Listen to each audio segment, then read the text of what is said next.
حمدا كثيرا طيبا مباركا فيه اللهم صل علی محمد وعلی آل محمد۔ معزز سامعین، آج ہم بات کریں گے قرآن پاک کے چوتھے حق کے بارے میں۔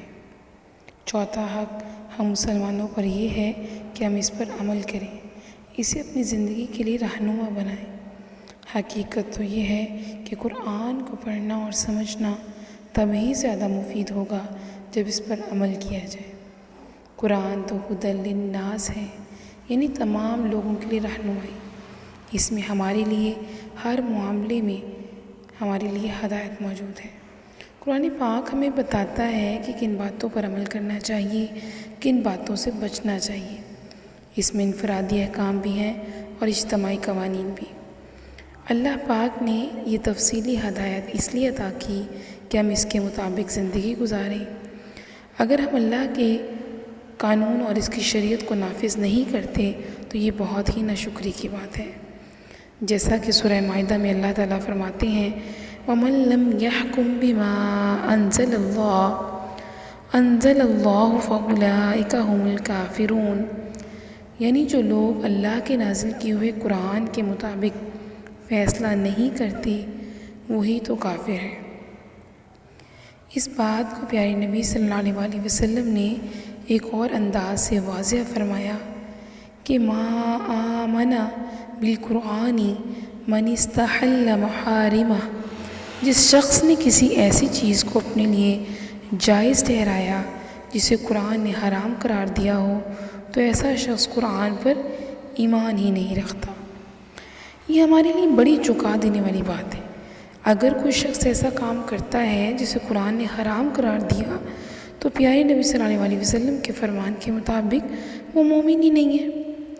اس سے یہ ثابت ہوا کہ یہ ہماری بنیادی ذمہ داری ہے کہ ہم قرآن کو اس ارادہ سے پڑھیں اور سمجھیں کہ ہمیں ہر صورت قرآن کے بتائے ہوئے راستے پر چلنا چاہیے۔ ہمیں کتنی تکلیفیں برداشت کرنی پڑیں، کیسی ہی قربانیاں کیوں نہ دینی پڑیں، اس کے بغیر قرآن پر عمل کا حق ادا ہو ہی نہیں سکتا۔ حقیقت تو یہ ہے کہ جو لوگ قرآن کی صرف تلاوت کرتے ہیں لیکن اس پر عمل نہیں کرتے، ان کے لیے قرآن کی تلاوت کچھ زیادہ مفید نہیں ہوگی، بلکہ اس بات کا امکان بھی ہے کہ اسی طرح کی تلاوت ان کے حق میں مضر ثابت ہو۔ امام غزالی اپنی کتاب احیاء العلوم میں کہتے ہیں کہ قرآن کے بعض پڑھنے والے ایسے ہیں جنہیں سوائے لعنت کے اور کچھ حاصل نہیں ہوتا۔ اس لیے جب وہ قرآن میں پڑھتے ہیں لعنت اللہ علی الکاذبین، یعنی جھوٹوں پر اللہ کی لعنت ہو، اگر وہ خود جھوٹ بولتے ہیں تو یہ خود لعنت جو ہے انہی کے اوپر پڑتی ہے۔ اسی طرح سود کھانے، کم تولنے، تھوڑا ماپنے، پیٹھ پیچھے برائیاں کرنے والے، تانا دینے والے قرآن پاک کو پڑھتے ہوئے خود قرآن پاک کی دردناک سزاؤں کے مستحق ٹھہرتے ہیں۔ جب ہم حضور پاک صلی اللہ علیہ وسلم اور ان کے اصحاب کی زندگیوں پر نظر ڈالتے ہیں تو ہمیں ایسا محسوس ہوتا ہے کہ ان لوگوں کی زندگیوں میں قرآن رچا بسا تھا۔ ان کا ہر عمل اس بات کی گواہی دیتا تھا کہ انہوں نے قرآن کو واقعتاً اپنا رہنما بنایا ہے اور اپنی مرضی کو قرآن کے فیصلے کے آگے جھکا دیا ہے۔ حضرت عائشہ رضی اللہ تعالیٰ عنہا سے ایک صحابی نے سوال کیا کہ پیارے نبی کی سیرت کیسی تھی؟ انہوں نے جواباً ارشاد فرمایا کہ آپ صلی اللہ علیہ وسلم کی سیرت قرآن ہی تو تھی، یعنی پیارے نبی کی زندگی اس طرح قرآن کے احکامات کے مطابق تھی گویا آپ ایک چلتا پھرتا قرآن تھے۔ اگر ہم چاہتے ہیں کہ ہمارے قرآن کے مطابق زندگیاں گزریں تو ہمیں پیارے نبی کی جو زندگی ہے وہ ہمارے لیے بہترین نمونہ ہے۔ اس کے نقش قدم پر چلنا قرآن پر عمل کرنے کا ذریعہ ہی ہے۔ قرآن پاک کے کچھ حقوق، کچھ احکام انفرادی زندگی سے متعلق ہیں اور بعض کا جو ہے تعلق اجتماعی معاملات سے ہے۔ ایسے تمام معاملات جن کا تعلق کسی فرد کی ذاتی زندگی سے ہے، مثلا نماز، روزہ، حج، زکوٰۃ، حلال رزق کمانا، دوسروں کے ساتھ اچھا حسن سلوک وغیرہ، یہ احکام ہر مسلمان کے لیے ہر دم لازم ہے۔ لیکن وہ احکامات جو اجتماعی طور پر ہیں، مثلا چور کا ہاتھ کاٹنا، سودی نظام کا خاتمہ وغیرہ، ایسے احکامات پر عمل اسی وقت ہو سکتا ہے جب تک طاقت اور حکومت مسلمانوں کے ہاتھوں میں نہ ہو۔ چنانچہ ایسے حالات میں مسلمانوں کے پاس اقتدار اور حکومت نہ ہو تو تمام مسلمانوں پر لازم ہے کہ وہ غلبہ اسلام کے لیے جد و جہد کریں تاکہ قرآن کے احکام پر عمل کرنا ہمارے لیے ممکن ہو جائے۔ قرآن پاک کے بعض احکامات پر عمل کرنا، بعض کی خلاف ورزی کرنا اللہ کی نگاہ میں بہت بڑا جرم ہے۔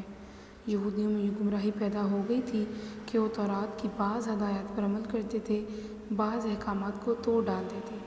اس پر اللہ تعالیٰ نے سورہ بقرہ میں بہت سخت الفاظ میں تنبیہ فرمائی، کیا تم کتاب کے بعض حصہ کو مانتے ہو اور بعض کا انکار کرتے ہو؟ تو تم میں سے جو کوئی ایسا کرے اس کی سزا اس کے سوا اور کیا ہو سکتی ہے کہ اسے دنیا میں ذلیل و خوار کر دیا جائے اور آخرت میں شدید ترین عذاب میں دھکیل دیا جائے۔ ایسا معلوم ہوتا ہے کہ آج پوری دنیا میں مسلمانوں کی ذلت اور رسوائی کا اصل سبب یہی ہے کہ ہم نے قرآن کو ترک کر دیا۔ ہم قرآن پاک کے بعض احکامات پر تو عمل کرتے ہیں لیکن اکثر احکامات کی خلاف ورزی کرتے ہیں۔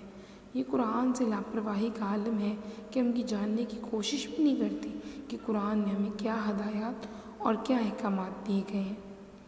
علامہ اقبال نے اس بات کی اس طرح نشاندہی کی کہ وہ زمانے میں معزز تھے مسلمان ہو کر، وہ زمانے میں معزز تھے مسلمان ہو کر، اور تم خوار ہوئے تارک قرآن ہو کر۔